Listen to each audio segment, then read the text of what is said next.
screen presentation mode? It's loading. Yes. Yes, okay. Well, thank you, Mariam. Hi, everyone.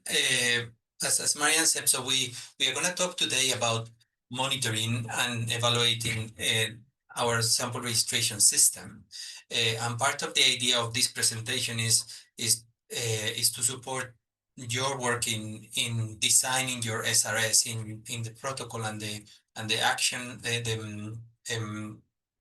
costed action plan for SRS, that you include a structured monitoring system for your SRS. And the idea in my presentation is to give some of the key high-level considerations for SRS and present a bit the example from another project that we've been working with the Vital Strategy CDC Foundation on how do you monitor CRVS systems and some of the lessons from there, some of the materials and tools that you can use from there. And then Rashid will present on the experience from Sierra Leone. So starting with the work that we did, okay, in the CRVS monitoring project. So the challenge that we found in CRVS is that some civil CRVS stands for Civil Registration and Vital Statistics. Hopefully, everyone in this group knows that. But the challenge that we find with CRVS systems when we try to monitor them is that the type of indicators that are being used, like you see on the screen, this is coming from WHO. This is showing the proportion of causes of proportion of death with a cause of death by country, and you see some countries that have high level completeness of cause of death information. Some of them they have very low, or we don't have information at all. The problem with these type of indicators that are good for monitoring the system as a whole and to compare systems across countries is that it really doesn't give us information on what should I do. So you know that your system is doing great or is not doing so great, but you don't know what to do with it. So for countries, and you see in sub-Saharan Africa, for countries that have like completeness of 40%, you say, okay, I have 40% of deaths captured, but I don't know why they are not captured. Is it because I don't capture the vital event? Is it because I don't capture the cause of death? Is it because the cause of death is not useful? Like, what is it? So they are not very operational. So this is one of the challenges that we face in CRVS systems. And even for efforts that try to go one level down, this is an example of the SCORE approach in Zambia, where you see different domains like legal frameworks. One domain is legal framework, vital statistics report, performance monitoring, electronic data exchange. So you have different domains, and you say, okay, in each domain, how my system is doing. Even though that is one level down, these domains may not be relevant for all levels in the system. Many of the efforts to monitor CRVS systems has been at the national level. So most of these domains are relevant for the national CRVS committee or for the Ministry of Health or for the Ministry of Interior. But then when you go to the district health offices, when you go to the health facilities, these domains are not that actionable. So we face these problems in CRVS, and you see that there are plenty of frameworks and M&E proposals for CRVS, and in most of them, this is part of the challenge, that either they are not actionable indicators in the monitoring framework at the national or subnational level. Some of them are not relevant for different levels of the system, and this is the problem that we were facing. And then the reality is that monitoring systems is expensive, and this is an example of one economic analysis that we did for different systems of collecting mortality data. And you see the total cost for 2021 and the cost per indicator. I think this is Ghana. You see like how much it costs per indicator monitored. So this is health, monitoring health. So it's with national population census or demographic health service. So this is really broad population monitoring. But still, setting up a monitoring system is expensive, so we need to do the best of it. And this is how we started the project, where, as I was saying, it was led by Mariam and in collaboration with many different partners from the Bloomberg family, country teams, and Africa CDC, University of South Wales, so many WHO, many people involved in the discussions. And we had this kind of different lens to what has been to what was done in the past. So first is that we wanted to use what is called a decision first approach, and I would definitely urge you to use this approach in your M&E system. So we are data people, and we like to think about data first. But this project was the other way around, or this approach is the other way around. Is okay, which decisions do I need to make? Then that leads to what information do I need to make those decisions? And then you create the data collection system to generate that data evidence to inform decisions. So we start with the decisions and then we go backwards. Then the other point that was a bit different is that we were interested in the kind of, as many of the other frameworks, in the strategic part of CRVS, like CRVS completeness, data quality, like these high level indicators of the system. But then these are what we call the strategic ones. But then we were also interested in the operational ones, in like staff requirements, budgetary allocations, like more like the operations of the system. So we wanted to have indicators in both sides. Then we, of course, being Swiss TPH involved, we use a system thinking lens. It was participatory, so it was lots of voices listened in the discussions in this project, from global to local to subnational, to national to subnational. And the final part is that we didn't, whether the fifth point is that we wanted to build on whatever was done in the past, so we were not reinventing the wheel. And then the final point that I think is relevant for the SRS as well is that we didn't want to create a parallel data collection or analytical system. We wanted to build, to anchor the M&E system in existing data infrastructures of the country. So this is how we started, and we used a number of methods. We used a document review. We did some participatory workshop. We used process analysis that you already know because you are using it as well in your SRS design. And then we use also another method that might be relevant for in this case, that is the decision space analysis. And we came up with these 8 steps, 7 steps to develop a CRVS monitoring framework or monitoring system in a country. I'm going to go through it very quickly so that you know a bit what is in each of them, of the steps and the rationale that you can follow, the process that you can follow in your own SRS protocols. But some of them might not be super relevant for the work that you are doing. And I'm going to start right away. So these first two, like we thought, look, the first thing that you need to do is to create kind of a core group that will drive, will facilitate all the discussions that need to happen to generate your M&E framework for CRVS. And this is what we call stakeholder engagement. I think now it's called a bit different because we are still reviewing the document. But this is kind of creating a core group that will monitor. And then the second part that is linked to that is you need to define which part of the system you are going to monitor. CRVS is massive, so you cannot do all at once. So the idea was, okay, some countries, they focused on cause of death assignment. Some countries focused on notification of vital events. So you want to focus a bit the attention on the parts of the system that you want to monitor. In your case, for SRS, I think these two things are kind of already given. So you already have a core team looking at the proposal, looking at the protocol, looking at the costed action plan, and you have already a scope of the system that you want to monitor. So in your case, I think these 2 steps are already done.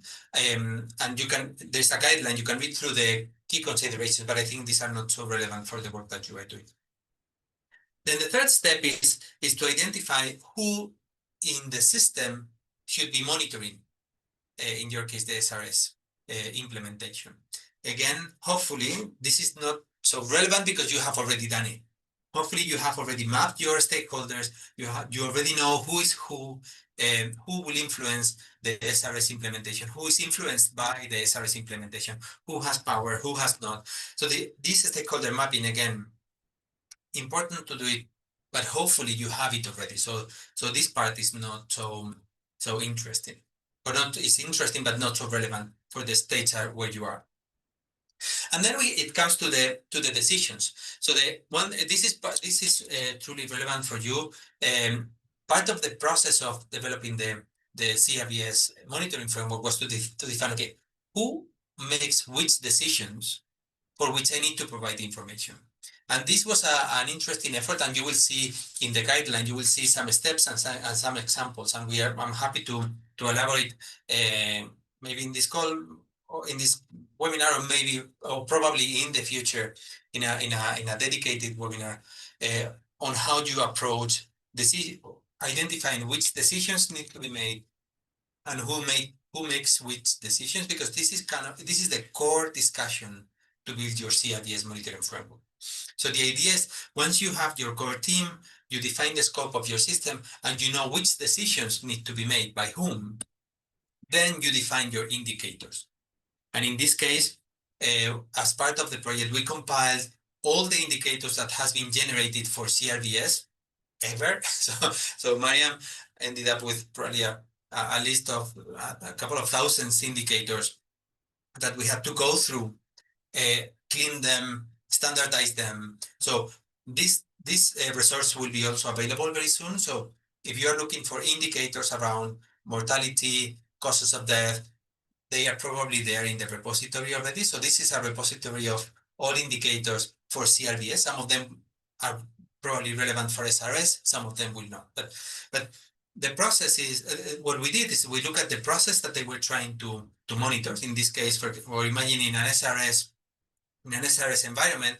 So one process that you probably want to monitor is the verbal autopsy process. So since you get the trigger from the community saying there is a death, until you have the data collected, let's say no decay, and the file analyzed, there are a number of steps that will happen, and you want to monitor throughout the process with indicators. And you cannot see very well. It's not meant to be read, but you see there are boxes in yellow, blue, and green. These are indicators that monitor that part of the process, and the process starts on the left and flows through to the right. So you see that there are indicators all the way throughout the process. So if the process fails and you don't get here, you will know where you are stuck. And this is the mindset. So which decisions need to be made so that you have this process working properly? You need to monitor that with a specific indicator. So developing the process maps and looking at indicators that will monitor specific steps of the process was important, but still challenging. And then in the case of this specific project, there were 3 countries involved: Zambia, Bolivia, and Vietnam. They went out and they collected the indicators they collected the data for those indicators, and they built their dashboards to show to their stakeholders, because that's one point that I have in the coming slides for SRS, that you need to decide, like, who is going to be using this information, like who is going to make which decisions based on this information. You need to map that out. And then now they have the first draft of the dashboard, they are improving it, and hopefully they will use it to improve the system. And this is where we are now. Just very quickly, there are 3 main products as part of that project that you can use very soon. So one is the 7 steps that can help you navigate how you build up the monitoring framework. Then you have the compendium of indicators. We created an app, and there also an Excel file, and then there is a guide. So then very quickly for SRS, how is this relevant for SRS? So the first thing is, and I try to build it in, what questions are we trying to ask? What things should we consider in developing our SRS M&E system? So the first point is, okay, what questions are we trying to answer? And I put here some examples of strategic questions, or questions at the strategic level that we want to answer. So for example, do the routine outputs meet the precision and timeliness required for the statistical domain? So are the products being produced by the SRS being used in making decisions? Or is the information being provided by us and triangulated indicate acceptable quality of the work that we are doing? So these or are the governance ownership of or finances and arrangements adequate for continuity of the SRS implementation? So this is the these strategic questions are more on the overall design of SRS, like have we designed this in a proper way and people are using our data? And then there are more operational questions. So, and these are some of them, by the way, they are in the Viva tool as I think it's in step number 10 or 11. You have some of the things that you want to monitor in the supervision part, but there are more things. So these operational questions are like, are we capturing all deaths that we were supposed to be capturing? Or is the pipeline of device sending it to server and the server to the portal, is this working? Is this working properly? Are we doing supervision properly? Are we capturing the problems that our system have? Or do we have enough operational capacity? Do we have enough personnel, staff for doing what we want? These are more operational questions that can go into an M&E system. So this is about, and I probably in your case, you need to think, okay, what type of questions do I need to answer that are linked to decisions that you need to make?